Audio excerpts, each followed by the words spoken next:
Hey guys, it's Niabiafoefia here, back with another video, and today I'm bringing you all a great video. This video is gonna be my top 10 tips that I can give you, or like my hacks personally for me that have helped my natural hair along my journey, because as you all know, my journey has been kind of ups and downs. I've been a natural my whole life. However, I've experienced the heat damage, I've experienced frying, I've experienced the dyeing.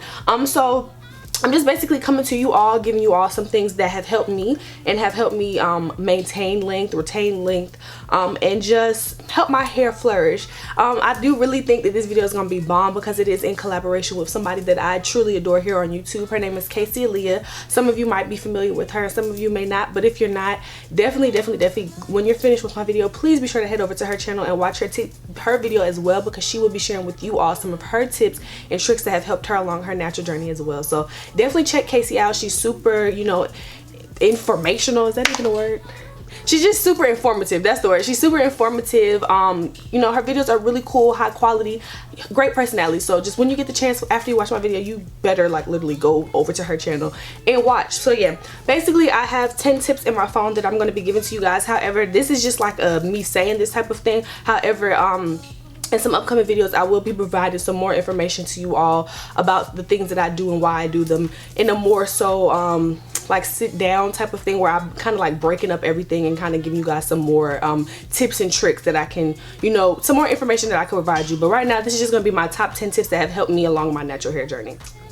Okay, so tip number 1, and this is not in any specific order, these are just my 10 tips, and building a regimen. So a regimen is basically like your routine that you typically follow that works best for your hair. What might work best for my hair might not work best for Kaice's hair, or it might not work best for your hair. So for me personally, I wash my hair once a week because I realize that my skin and my pores can get clogged when I don't, and that could produce more acne on my skin. So I wash my hair once a week, and within me washing my hair, sometimes my routine changes based on the the months or what my hair is saying, because for me, I'm a firm believer that your hair talks to you. So if my scalp is super dry, super flaky, then that week I might need to do a hot oil treatment. Or if my scalp is, if it's super dry or flaky, I might need to do an apple cider vinegar rinse to, get all of that off my scalp. If it's just a regular week where I just have a little bit of buildup from some gel that I wore that week, I might just use a sulfate-free shampoo.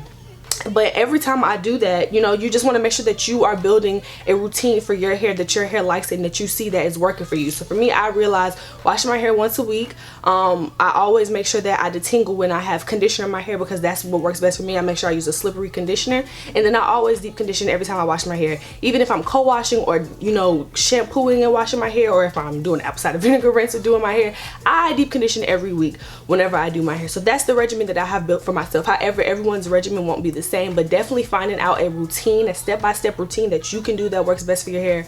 I promise you, it'll make your natural journey.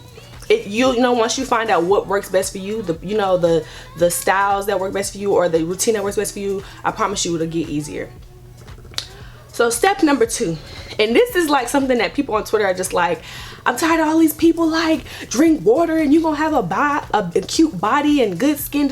I promise you, it really changes your life. For me, I drank water, but it wasn't like my intake was the best. However, I realized whenever I do consume more water, my skin looks better, my hair feels better, my hair grows more. So consume some more water. I promise you guys that you won't regret it, and it's good for your overall health. I'm just just start in small increments of your water intake if you're not a water drinker, but definitely consuming more water can definitely help your hair growth.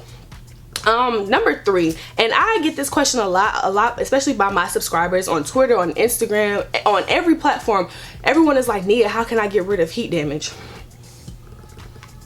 Stay away from the heat. So me, I'm the type of girl who straightens her hair maybe once or twice, 3 times. I put heat in my hair at least 3 times a year. So that's the max for me, because when I realized that when I used to use the heat a lot in high school, and the front of my hair was super loose, and I swore up and down that was my damn curl pattern.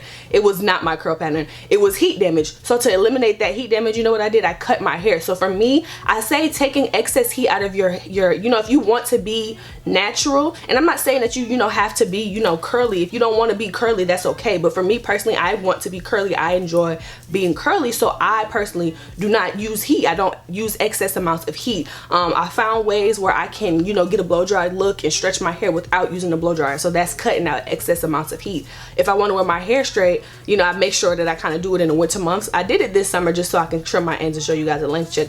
But, you know, I typically do it in the colder months because it's less humidity in the air. So that's more chance for me to wear my hair straight, and that's more chance for me not have to, I don't have to put excess amounts of heat on my hair throughout the week because if it's humid outside and my hair got poofy. So I kind of like schedule like when I'm going to use heat just so it works best for me. So you know, cutting out heat and in your regimen and in your hair lifestyle will help you not have to experience heat damage. So for me, cutting out heat has helped my hair and has helped me, you know, maintain length, will retain length, and, you know, get my hair to grow because I'm not burning my hair out. Because I promise you, your hair does not like that. She doesn't like it. She doesn't want to be fried. I promise.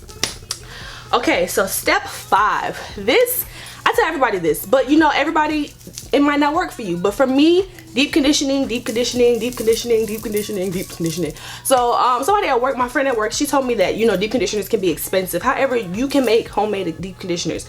Deep conditioner is basically putting back that extra moisture and that extra protein back into your hair after shampooing and conditioning. Not saying that your shampoo and conditioner is not nourishing and moisturizing. However, a deep conditioner is just that extra step, that extra boost. I've been deep conditioning my hair since I was young. My mom deep conditioned my hair all the time. I used to use hair mayo, but when I dyed my hair mayo was a no-go. But that was my thing. She would put mayo in my hair. She would put eggs in my hair, extra virgin olive oil, just making sure that my hair had extra amount of protein. For me personally, I have been able to retain length. So I really want to say it's off of me deep conditioning as how frequently I use. However, you know, that's on a case-by-case basis because some people's hair cannot take that much protein. However, my hair can. But definitely, if you're not deep conditioned, if you're one of those people that deep condition once a month, I'm very concerned. So if you deep condition once a month, maybe try twice a month, you know, kick it up, use some heat with it. So, you know, maybe sit under a dryer or use the blow dryer over a cap, you know, get some steam from when you're in the shower. But you know, you need to deep condition your hair because your hair needs that extra moisture, that extra protein. It needs it. I promise you, once you deep condition, if you go from deep condition once a month to maybe twice or 3 times a month, you're gonna see a difference in your hair, the softness, the elasticity. You're gonna end up retaining more length. I promise you, you won't regret it. So for me, that's one of my tips and my tricks and my secrets. Okay.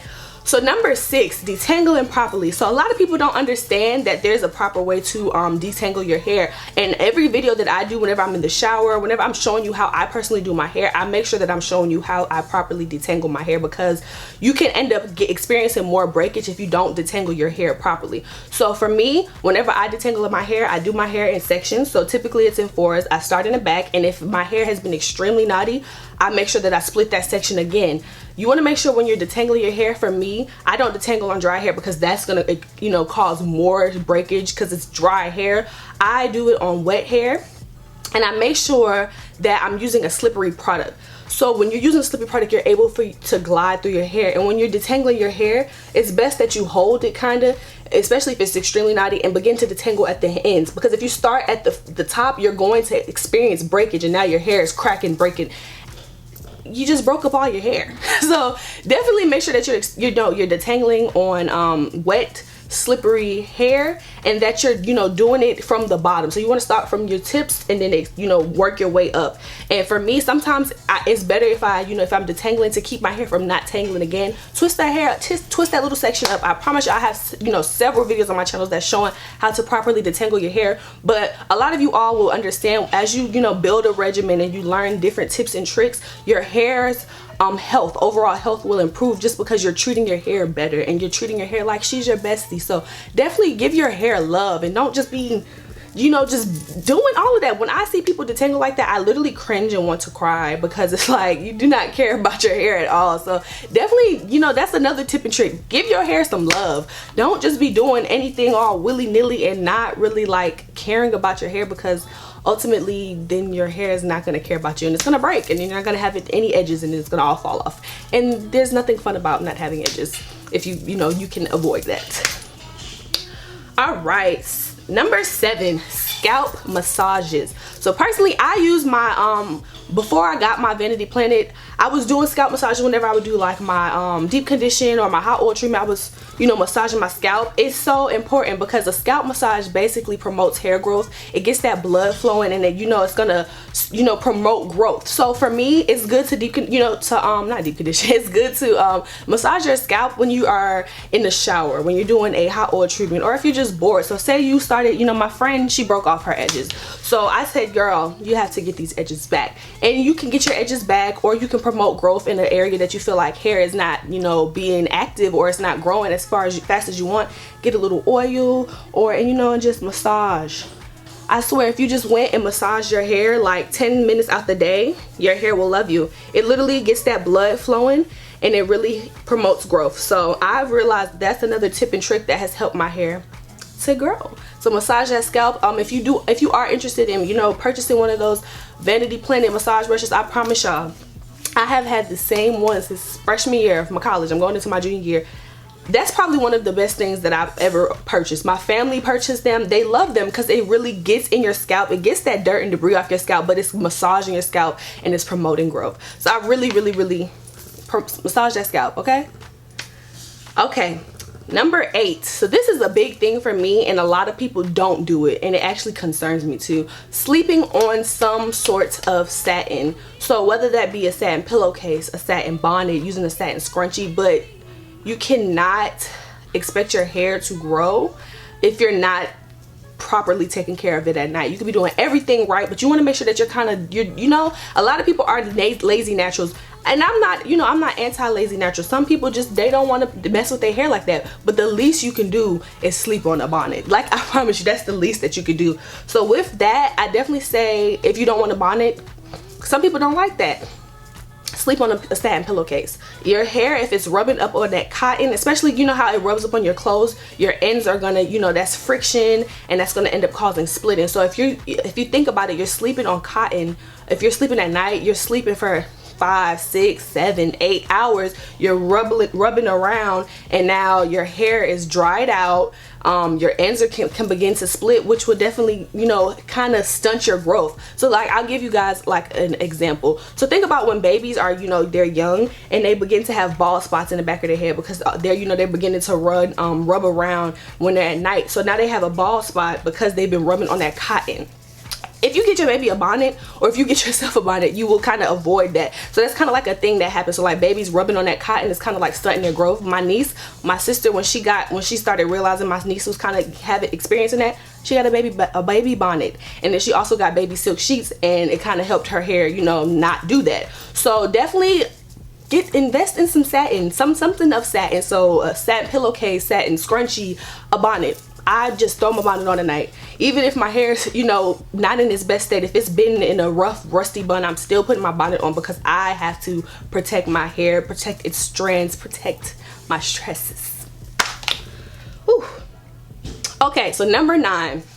And this has helped me retain length as well. And it's definitely, and just keep my hair in a good state, is keeping your ends moisturized. So your ends are the oldest part of your hair. So yeah, they, you know, if they're not moisturized, if they're dry and they're brittle, it's the oldest part of your hair. It needs extra love. However, it's also where your ends do begin to split. So if your ends begin to split, that means that those splits will begin to come up the shaft, and then that means that you're stunting your growth. That also means that you're going to have to cut off that hair. So you want to make sure that you're keeping this moisturized. You want to make sure that you're keeping all of your hair moisturized. However, when you're deep conditioning, you want to make sure that you're focusing the deep conditioner on your ends. You want to make sure that you're focusing the conditioner on your ends. You want to make sure that you're cleansing the scalp.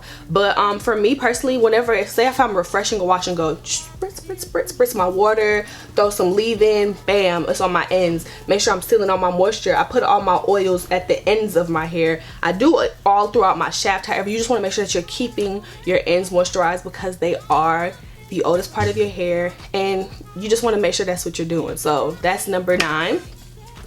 And tip number 10, do not wear, so when you wear straightening styles, I'm the type of girl who wears a puff, a bun, a slick back, all of that type of stuff. However, when you're doing that, you want to make sure that when you are wearing those styles that you're taking them down at night, or you're taking them down when you do have free time, or you know it's the end of the day, because that type of stuff can like pull on your hair, and it could also cause the middle of your hair, like if you're wearing a puff all the time, if your hair is always up in the puff, it can cause the middle of your hair to begin to be strained because it's so tight, and it can cause straining, which can also stunt growth. So when you're wearing those type of styles, make sure that you're taking them down, and you're giving your hair needs to breathe. So you don't want your hair always up in these tight up styles, and that to the point where they're not able to really breathe and to grow. So yeah, I mean, that was tip number 10. I can go on and on about tips, but I will save that for another video. I hope you all enjoyed this video. If you do have any tips or tricks that you know have helped you along your natural hair journey, please be sure to comment in the comments below. Also, please be sure to go over to Kaice's channel right now and watch her video. Thank you all so much for watching. Stay tuned for some more videos, and I love you guys, and I'll see you all in the next one.